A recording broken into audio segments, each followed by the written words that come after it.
The Houston Texans, CJ Stroud and Demeco Ryans were starting to feel much better about themselves coming off of a big win against the 49ers. However, around the second quarter, CJ Stroud left this game with a concussion, and the Texans end up losing a tough game to the Broncos to drop another one and to again fall further back in the AFC standings.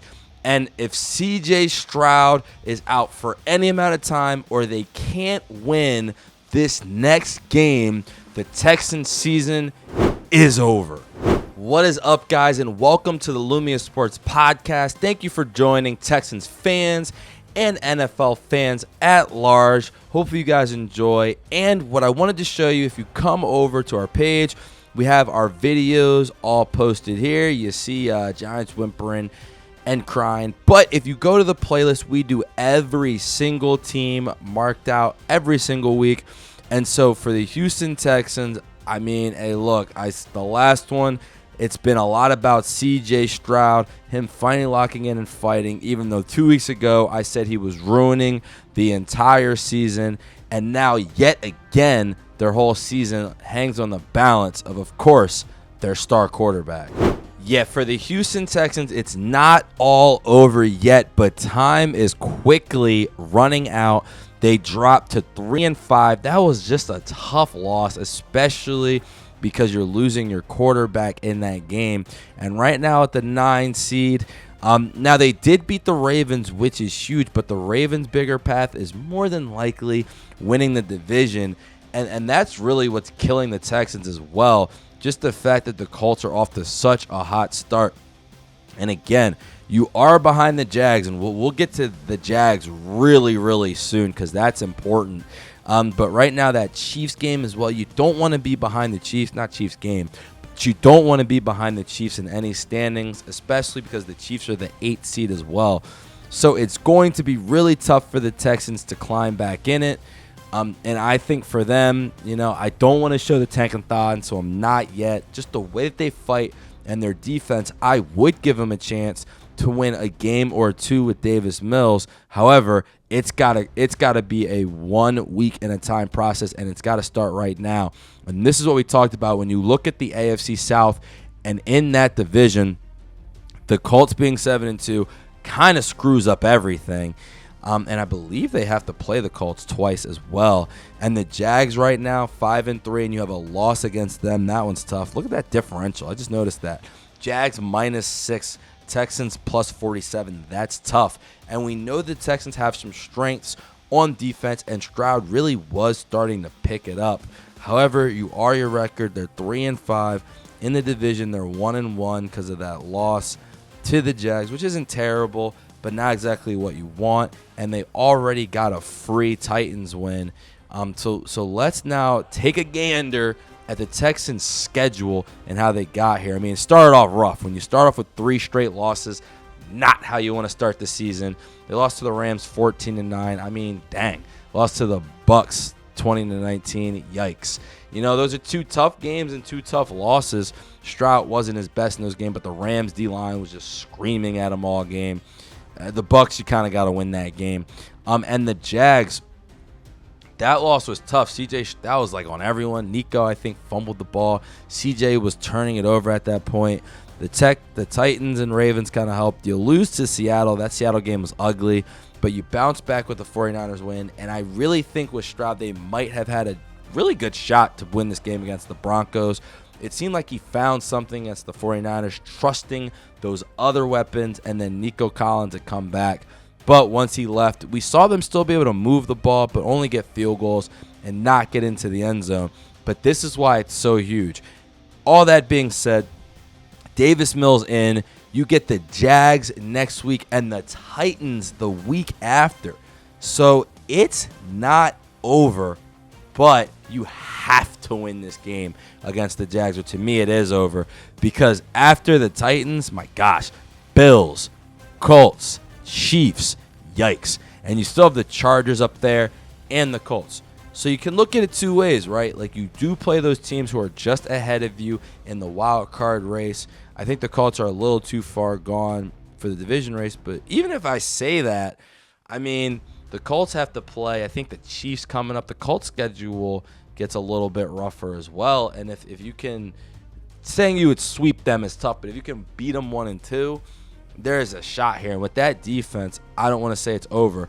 But again, they have got to beat the Jags. If the Jags sweep them and the Jags have the tiebreaker over them and they're 6-3, I don't see any way that the Houston Texans can make the playoffs in that case. So I think this is I almost believe we're at a point where this is a bigger conversation at large with the Texans, because I think early in the season they started off bad, but they had a tough schedule. They've won that division twice in a row. So naturally, when the way that the NFL schedule works, if you win your division, you play the other division winners in your conference. So let's say the AFC last year, that would be the Chiefs, who they play, the Bills, who they play, coming up, and what's it called? I forget the other team that they play. But the way it also works now, too, with the extra game, they added in you have to play one of the top teams from the NFC. So normally you would play an NFC division, but then they added in you have to play a specific, I guess, NFC team. So I think, if I remember correctly, theirs would be the Buccaneers. And I'm saying all this to say, like, because they also have to play the NFC West, which is the Rams, the 49ers, the Seahawks. Like, that's a lot of very tough opponents. We didn't even mention, I think the Cardinals are coming up. That's not an easy game either. And one thing that they did benefit from was this division being bad. They could kind of figure it out, get 10-7 to get in the playoffs. The Colts are making that not the case right now.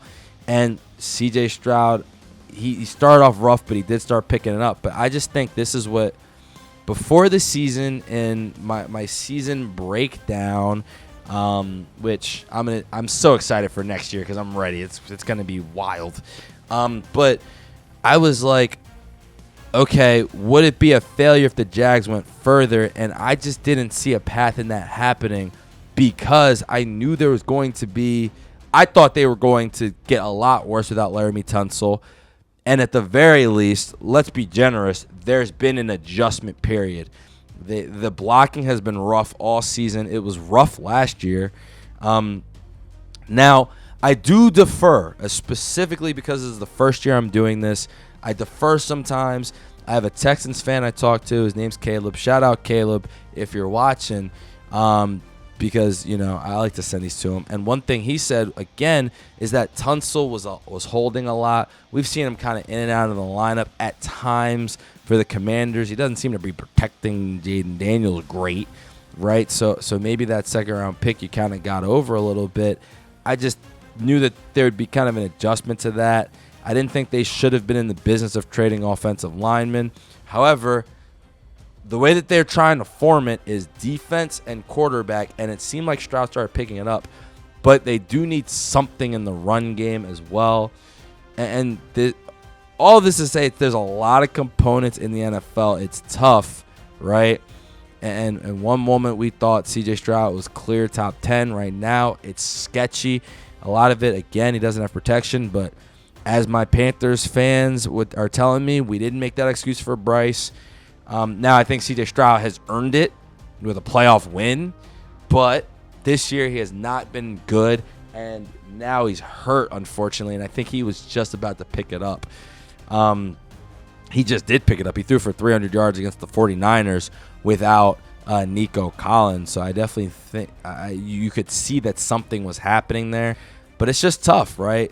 Like, you lose a game to the Rams, who everyone's calling the Rams a Super Bowl contender. You lose that game by 5. You lose a Buccaneer game by 1 when Baker was on the clutch, gene stuff. And the Jags, that Jags team is also beating the Chiefs, right? Like, so it's like those are tough 3 games, but you got to win one of them, because when you go 0-3, and this is where it sets you up. And the Texans have been a team that kind of adjusts as the season goes on. And I think next year they're going to have to come out a little bit quicker, guns a-blazing, and they need a running game. Now, for this season, I think Davis Mills was cool. He's playing a Broncos team. They were screaming. The Broncos are number 4th in defense, 1st in sacks. And by the way, the reason that this all sucks, for those who don't know, the Texans are number 1 in the league in defense and points allowed per game, allowing only 15.